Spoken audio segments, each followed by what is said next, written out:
Good evening. My name is Dan Rhesus, and if you're watching this, it should be approximately 11 o'clock. And I just had court. Well, not just, we finished up at 5 o'clock.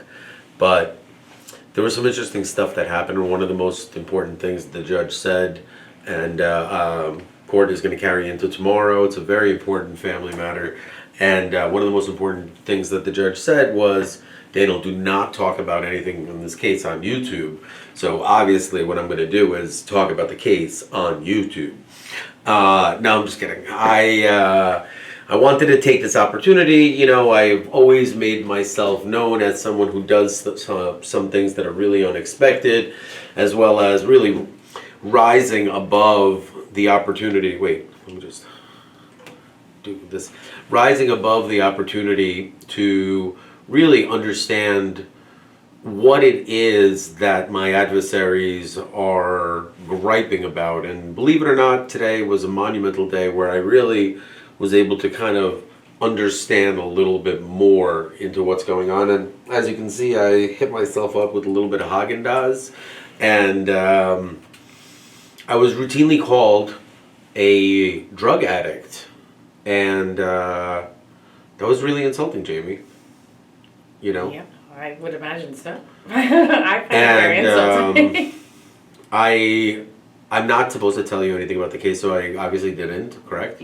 You did not. Yeah, so, and this is as far as I go, as far as talking about it, and the goal of what I'm trying to do on this channel right now is to say, guys, look, there's an understanding on this side of the fence saying, hey, privacy is important.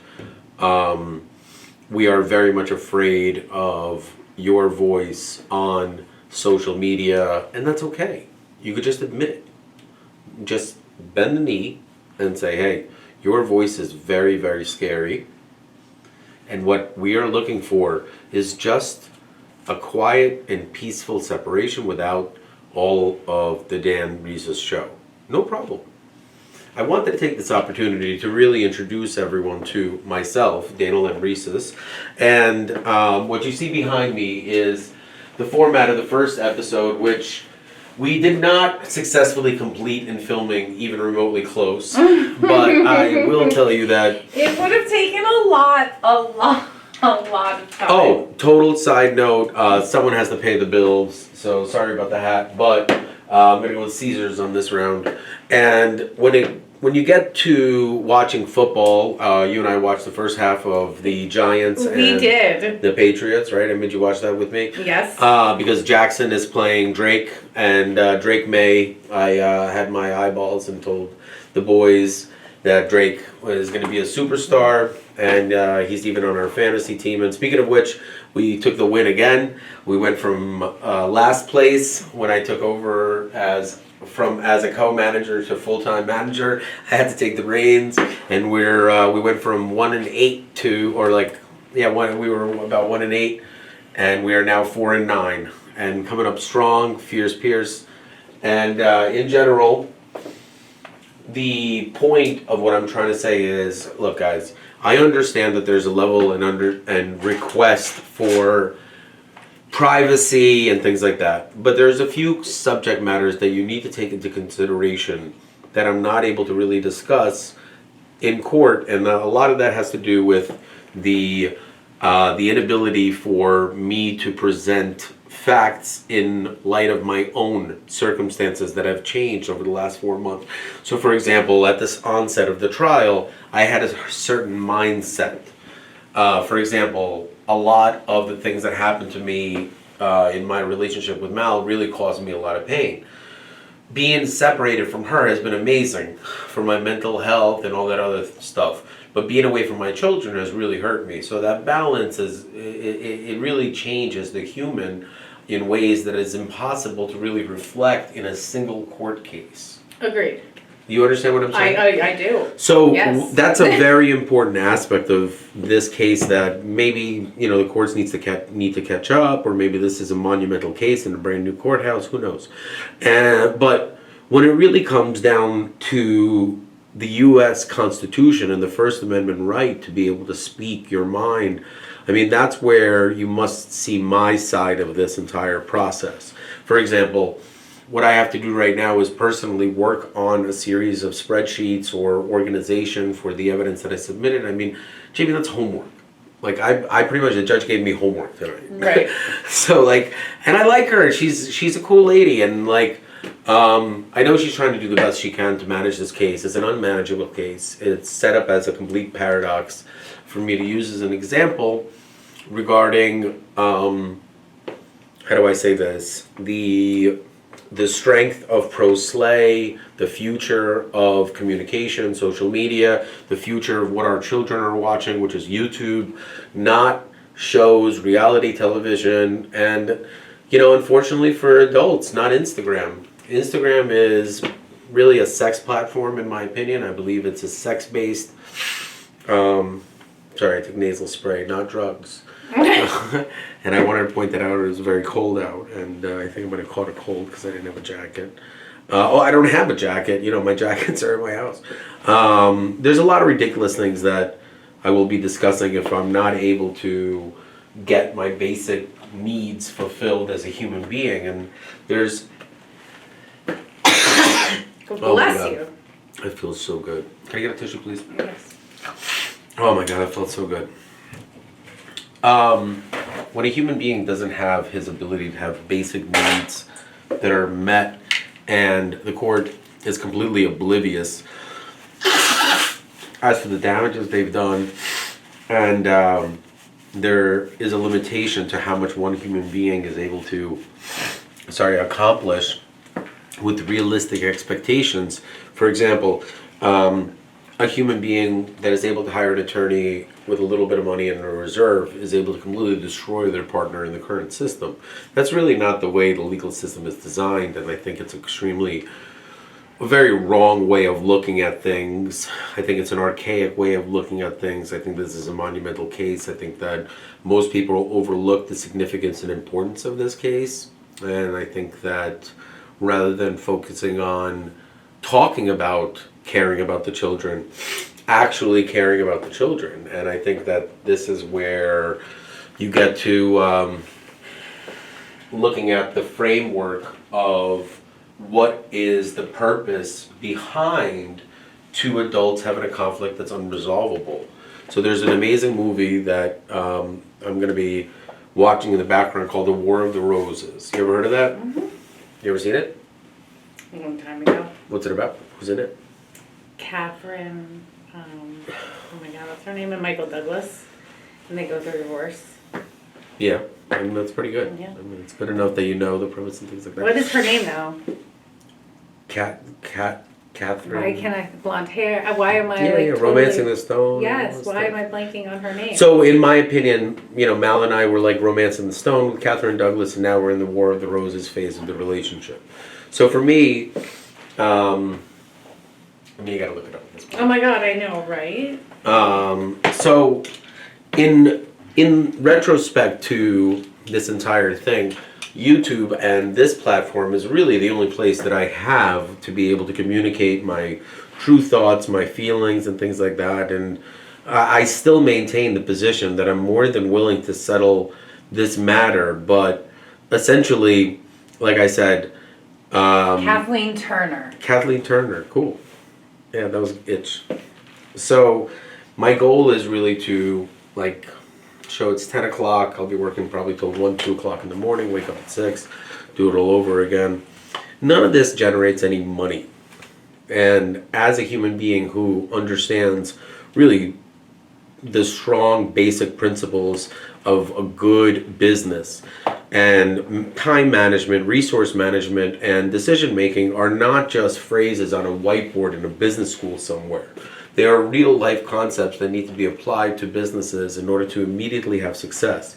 And while I'm in conflict with my wife or ex-wife or whatever is going on, it makes it virtually impossible for both of us to live normal, independent lives without having to deal with third parties being intermediaries in the middle of it. Why marry someone if you're not able to have a normal conversation with them when things get horrible? Why even have children? You know, if you regret your decision so poorly about your spouse, go through the legal process. do the right thing.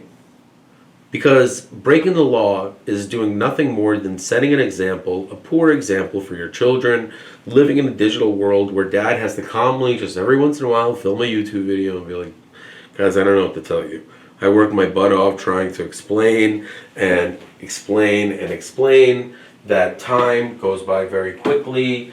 The endless cycle of fighting and hate mongering. Like, for example, why be married to someone, share a bed, do some cool shit together as adults if you're gonna go ahead and go through all of this process? It makes no sense. It shows an infatuation and not a love, which really, today, one of the fundamental things that was like telling me not to talk about a case on YouTube is like a Russian saying, never threaten a hooker with a thick cock. And I really can't express that I have an amazing tile, I have an amazing title, and I have an amazing reality that, like, guys, take a joke. Like, take a joke. I went out of my way to not discuss the true detailed nature of any parts of this case, while at the same time preserving my intellectual property, my art, the difference between this channel and everything else you see in this world. Because there is no one else that is able to have the guts to come up here and speak the truth on behalf of all the little people that have been bullied over and over and over and over again. And it was very interesting. I got a random text message. I get a few of them every once in a while, and I'll pretend like I don't know who it is. But when I look at people's comments towards me, I always try to see a little bit of their perspective without giving it too much credit. But there is this concept where the people who love me are the same people that hate me the most. And for me, I would rather have someone that wants to take a crack at it, that's smarter than me, can explain to me how the same exact people, the very people that loved you more than anything, that would swear to do anything for you, are the people that are hurting you the most. And that part of it is a little bit confusing towards me, to me, is because I look at everything through the lens of a mathematician. Ones, zeros, probability, statistics, applied mathematics, war, not in the... But I will tell you something. The judge today, I was like, Your Honor, you're going to regret this. And she goes, I want to I want to know what this is about. And I want to go on YouTube and say, like, Your Honor, I would never threaten physical, like, let alone the fact that we're in domestic violence court, which is, like, so embarrassing that you would think that. While I was talking about purely a legal sense, I feel that this is the reason why I get myself into trouble, is because I don't get myself into trouble. People misunderstand what I'm saying. And when you're in a frame of mind where you paint me in this negative light as being this problematic person, and I say you're going to regret that, a human being like me who's never shown up to anyone's house, I've never threatened anyone, have never hurt anyone, let alone would ever dream of that. I never genuinely even thought about it, Jamie. But automatically because of your negative connotation. Well, anyways, my point is, if That's anyone the misunderstood what I said, I am talking purely from a legal sense, and I think that the system that I've created really works.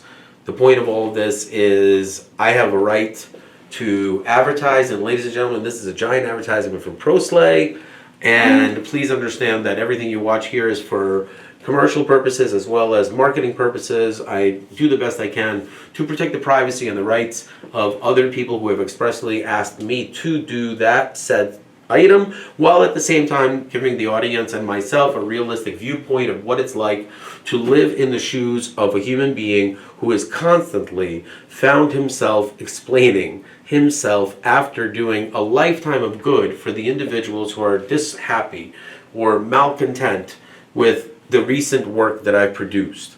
It is nothing more than judgment of my craft as an entrepreneur, a father, an artist. All the things that you wish you were, I actually do in real life.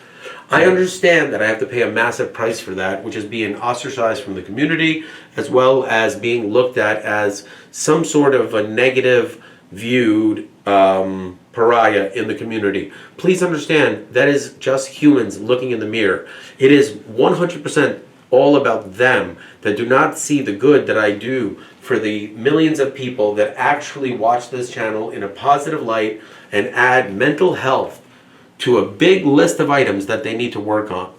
And mental health is just something that is overlooked in our communities, especially when it gets to a point where it becomes stigmatized, weaponized. And if you look at the county jail system of law enforcement, 85 to 92% of every human being that comes through that system should be not incarcerated, but rather in a mental health facility for a much longer period of time, rather than a continuous stream of endless cycle overburdening a completely incompetent court system, which I had a first-hand look.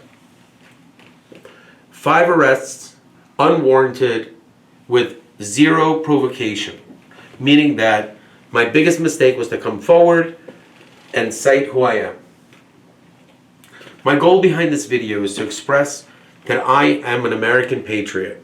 I believe in the U.S. Constitution. I very much disagree with these weird gag orders that dangle my freedom should I stay silent, should I not stay silent. So rather than disobeying the court order, I simply wanted to say that I have a right to speak about my life. There's only so much that you can do to tell me how afraid you are of the truth. And what I saw today was just that. And tomorrow, I will do my best to once again behave. And I want to remind everyone that given the circumstances that I'm in, being displaced, thrown out of my home, not seeing my children for 4 months, the way I act is really in proportion to my circumstances. I feel that people who don't understand that, I think that's where mental illness needs to be really identified. If people who are not committed as parents, they will never see the truth behind the pain that is being caused by humans that do not recognize that these are my biological children as much as anyone else, as much as the other party. And to go down this road of Dan's mentally ill, Dan is a drug addict, I look at the people very calmly and say, how sad. Can you imagine if my boys became an addict, which is a disease, or developed a form of mental illness? That is what they have to look forward to. And that is what I was able to really understand today, firsthand, on the record. And that was painful. And I think that everyone needs to really digest that statement and really understand that if I need to take full responsibility in order for you to make a change, then we can make that conversation happen. But a mirror works both ways. And this channel is very powerful, very true, and extremely, extremely important for the future sake of humanity. Because what we're watching is a complete destruction of the youth's imagination, their sexual identity. Procreation is an all-time low and continues to go down. Humanity is dwindling and dying. This is the first sign of it. When courts care more about a human being's voice than they do about the content of his character.